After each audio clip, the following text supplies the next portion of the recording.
Bom, meu nome é Jonathan. Eu, pelo menos não vou dar nenhuma explicação do porquê que eu não postei vídeos durante esse período. Nenhuma explicação mesmo. Absolutamente nenhuma. Nenhuma explicação. Essa é a minha casa. E eu vou continuar a nossa série maravilhosa, livro aqui, Filosofando, Introdução à Filosofia, porque eu quero seguir e completar esse livro e deixar esses vídeos disponíveis aí, para caso um dia eu precise dar aula em relação a algum desses assuntos, ou até mesmo me criticar.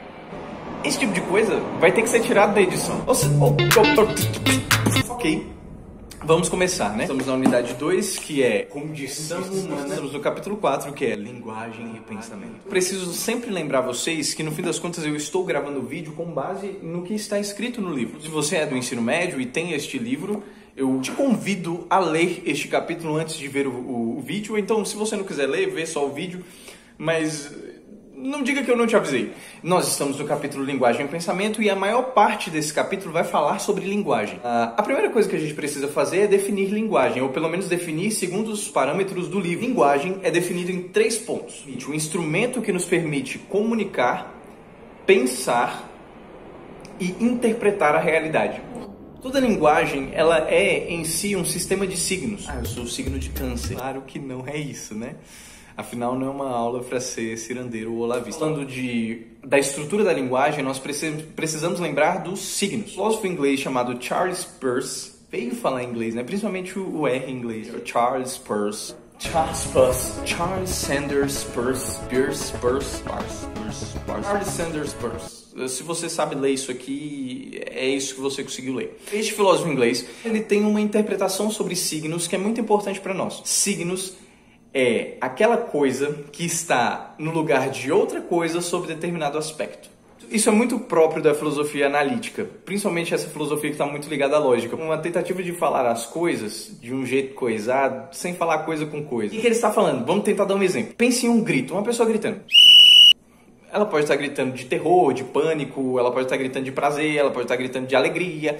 Imagine só uma partida de futebol onde as pessoas estão gritando, mas estão gritando porque um time ganhou. Vamos imaginar o time do Flamengo, porque a gente sempre acompanha o jogo do Flamengo através da gritaria e da explosão. A questão nisso tudo é, essas pessoas elas estão expressando uma coisa através de outra coisa que significa uma terceira coisa sobre um determinado aspecto. Ao invés dessas pessoas falarem, nossa, uma pessoa fez gol, elas se expressam pelo grito.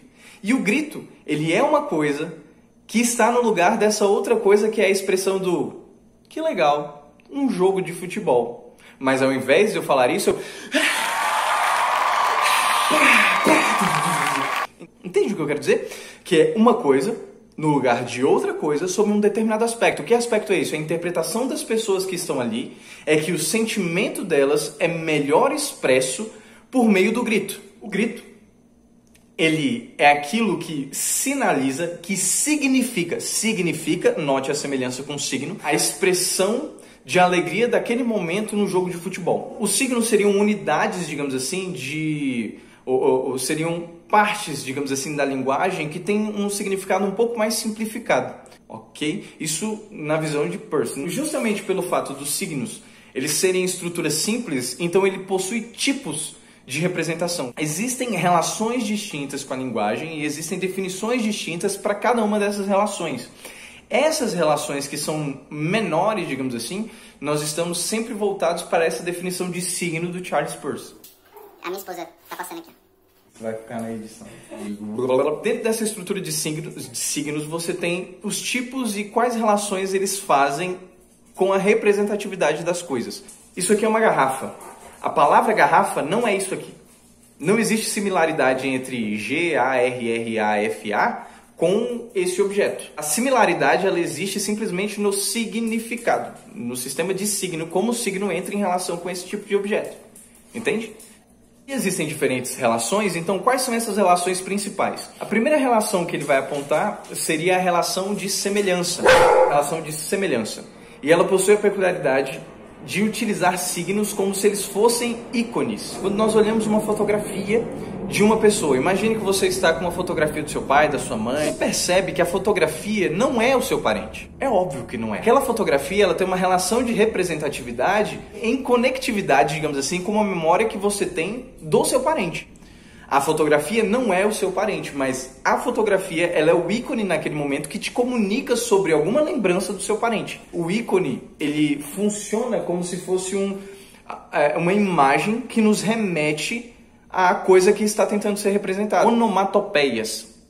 Quando eu faço ou o latido de um cachorro, quando eu faço isso remete a nós um ícone em nossa cabeça. É o latido do cachorro, é a imagem desse latido para nós. Talvez não seja imagem no sentido de desenho, mas é a imagem que nós conseguimos montar a partir deste signo, que seria essa comunicação estabelecida entre o au-au ou o miau-miau e saber o objeto que se refere a isso.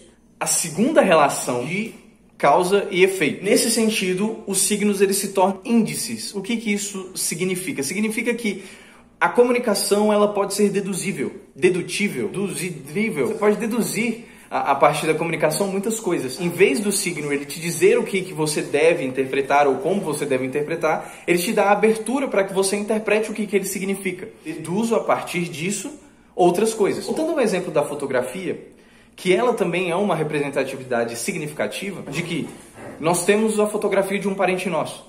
Nós olhamos as roupas, nós podemos deduzir inclusive o tempo em que aquela fotografia foi tirada, ou onde aquela fotografia foi tirada. Terceira relação arbitrária. Nós estamos falando de signos, nós estamos falando de estruturas simples. Na relação com a linguagem, nessa relação arbitrária, o que nós temos é uma relação com símbolos. Símbolos, eles são uma coisa um pouco mais poderosa do que o signo. No sentido de que o símbolo ele tem um contexto muito mais complexo do que o próprio signo. Agora, a relação simbólica ela tem um pouco a ver com uma certa universalidade da linguagem. Quando, numa partida de futebol, um juiz ele levanta o cartão vermelho para um jogador. Não interessa se esse jogo de futebol é entre amigos de um jeito informal ou na Liga Europeia, ou do outro lado do mundo, como Japão e Austrália, não interessa onde é esse jogo. Se um juiz de jogo levanta um cartão vermelho, todo mundo sabe que isso significa que ele está sendo expulso. Na sua essência, ele também é um signo, mas ele é um signo que simboliza muito mais do que uma coisa local. Por exemplo, um juiz de paz, quando ele está celebrando um casamento, que ele vai falar para o noivo e para a noiva: poderes investidos a mim pelo estado de não sei da onde, vocês são marido e mulher. Por meio dessa declaração, o juiz ele está simbolizando um momento em que ele está transformando essas duas pessoas que anteriormente poderiam ser chamadas de solteiras, agora eles, a partir daquele momento, daquele documento assinado, daquela declaração oral falada, é justamente ali que aquelas pessoas nunca mais poderão voltar a ser solteiras. Se elas se separam, se divorciam, elas vão ser chamadas de solteiras divorciadas. Se um deles morre, eles vão ser chamados de viúvo. Esse estado de solteiro ou de indivíduo de um certo modelo não existe mais. Devido a um símbolo ou um poder, uma linguagem simbólica dada ao juiz, ele mudou o status dessas pessoas para sempre. É quase que mágico isso. Quando uma mãe olha para o filho e fala assim: o que aconteceu contigo? E o filho fala: nada. E a mãe responde: eu te conheço. O que no fim das contas nós temos ali? Nós temos uma relação com a linguagem de arbitrariedade, semelhança ou de causa e efeito. Nós temos uma relação de causa e efeito. A expressão daquele filho, daquela filha, elas demonstram algo para a mãe.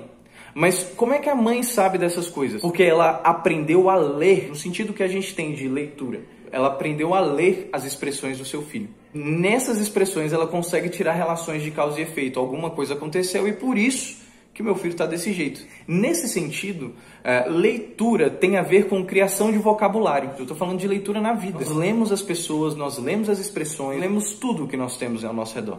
Leitura exige a criação de um vocabulário. Mãe que pode ser analfabeta, ela pode ter uma leitura emocional do seu filho muito melhor do que, digamos assim, um psicólogo formado que às vezes comete excessos devido a uma certa falta de humildade. E ela pode expandir esse vocabulário para outras pessoas, como para o marido, para a amiga, para conseguir ler o mundo a partir disso, dessa criação de vocabulário. Tudo na nossa vida, nós estamos tendo essa relação com a linguagem.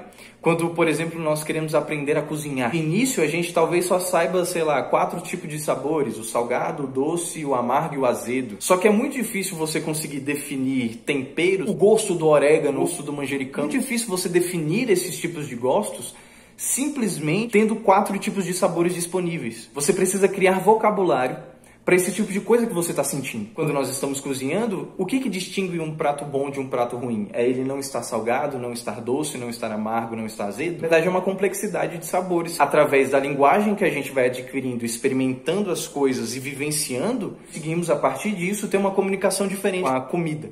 Ter uma linguagem diferente em relação à comida. O ser humano, ele, em certa medida, constrói a sua linguagem conforme ele vive. Mas ele só vive construindo linguagem porque ele é inserido em uma linguagem. Compreender uma palavra, compreender as aplicações de uma palavra está muito além do que a sua gramaticalidade.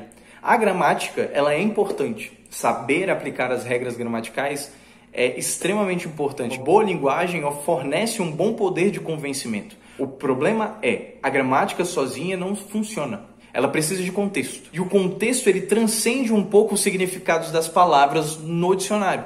Porque aquilo que é falado em um lugar, talvez não seja falado em outro. Então, o ser humano, quando ele compreende a linguagem, ele compreende um sistema de quase que subjetividades, com funções distintas, em lugares distintos. Tendo isso como base, a gente vai para o último assunto desse vídeo, as funções da linguagem. E pensando nisso tudo, talvez a gente consiga encarar o linguista russo Roman Jakobson. Eu não sei se é assim também que se pronuncia, afinal ele é russo. Mas o ponto é que ele, analisando a linguagem, ele percebe que a linguagem ela tem 6 funções principais. A primeira função é a função referencial. É quando o falante, quando o emissor fala do contexto. É quando a gente fala que o dia está frio. A referencial, ela comunica imediatamente o contexto. A segunda função da linguagem é a função expressiva ou emotiva. Normalmente ela tem a ver com a subjetividade do emissor, do falante. Ou seja, é quando a pessoa ela pega o contexto, digamos assim, e começa a interpretar conforme os seus sentimentos, conforme as suas emoções. Eu gosto muito dessa comida, eu amo beber água. A terceira função da linguagem seria a função conotativa. O emissor, ele se volta para o destinatário e chama a atenção dele. É quando, por exemplo, o professor fala, presta atenção aqui em mim. A função fática ela é um pouco mais complicada porque ela tem 3 objetivos. Estabelecer, manter ou interromper. Quando alguém começa a tá lá conversando, não sei o que, começa a desabafar, minha vida é uma droga, não sei o que, e aí a pessoa que está ouvindo fala assim, pois é, né? Ou ela está querendo terminar essa conversa, ou ela está tentando reagir para que essa conversa continue. Pois é complicado. Escuta aqui, função fática. Quinta função é a função metalinguística, quando o código fala do código, quando a linguagem fala da linguagem. A arte faz muito isso. Ou então até mesmo nessa aula, que eu estou falando da linguagem enquanto me utilizo de linguagem. Isso é metalinguagem. Esta função é a função poética. Ela é a forma que explicita o conteúdo. É quase que um argumento estético. Talvez de todas seja uma função complexa. No sentido de que precisa ser premeditada todas as questões de qual função eu vou utilizar, que palavra vai ser utilizada, que formato de palavra. As pessoas falam de neologismo, de que o poeta cria muitas novas palavras, mas ele cria novas palavras com vistas para a comunicação que ele quer estabelecer em relação ao seu poema. As funções elas não são isoladas, como as funções tanto dos signos, as relações que os signos estabelecem, as funções que nós temos da linguagem, nada disso é isolado. No nosso dia a dia a gente se utiliza de todas essas funções, de todas essas relações. O difícil, no fim das contas, é pensar sistematicamente em cada uma delas. Mas a gente se utiliza delas com total facilidade. E por isso, é importante a gente pensar que isso é uma interpretação de um filósofo. Diferentes filósofos falariam de formas diferentes e talvez explicitariam coisas distintas. Agora, por que no fim das contas o nosso capítulo é a linguagem e pensamento?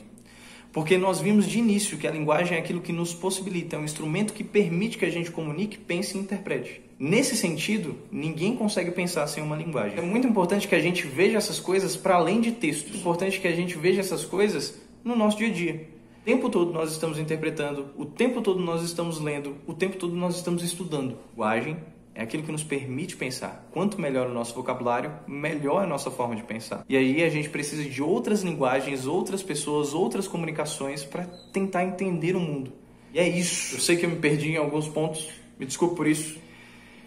E bom, que é linguagem mesmo?